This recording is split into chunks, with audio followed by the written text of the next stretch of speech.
TV রাজবাড়ী খবরে আপনাদের স্বাগতম। যে সম্মান দেওয়ার মালিক আল্লাহ।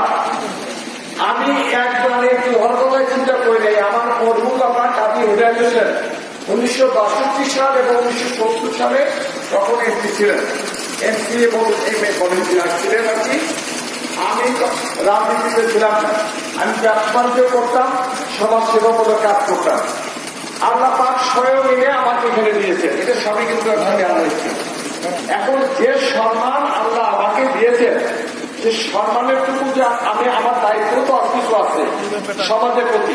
আমি এমপি হয়েছি, আমি যদি এলাকার জন্য যদি উন্নয়ন কাজ না করি, আর জনগণকে শেখ হাসিনা সবচেয়ে বড় কথা কি, যে কথা বললেন বসে পায় মাদ্রাসা শিক্ষার জন্য, কিন্তু বিগত ইসলামিক ফাউন্ডেশন শুরু করে মাদ্রাসা শিক্ষার জন্য হাজার বছরের শ্রেষ্ঠ বাঙালি জাতি জনক বঙ্গবন্ধু শেখ মুজিবুর রহমান যে কবিতা করে গেছেন, আমি বলবো কেউ করে নাই এই জনগণের জন্য। আর 4 জনের জোটের সাথে ছিল জামাত ইসলাম।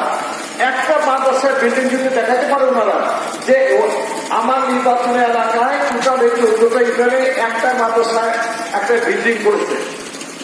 তারা বড় বড় ইসলামের কথা বলে, কিন্তু কোনো কিছু করে না। শেখ হাসিনার সরকার আমরা প্রত্যেকটা মাদ্রাসায় আমরা 4 তলা বিল্ডিং করে দিচ্ছি, 2 কোটি টাকার উপরে, 2.5 কোটি কিন্তু বিল্ডিং করছে। ইউটিউব চ্যানেল টিভি রাজবাড়ী এর সংবাদ দেখুন এবং সাবস্ক্রাইব, লাইক, কমেন্ট ও শেয়ার করুন। আমাদের সাথে থাকার জন্য ধন্যবাদ।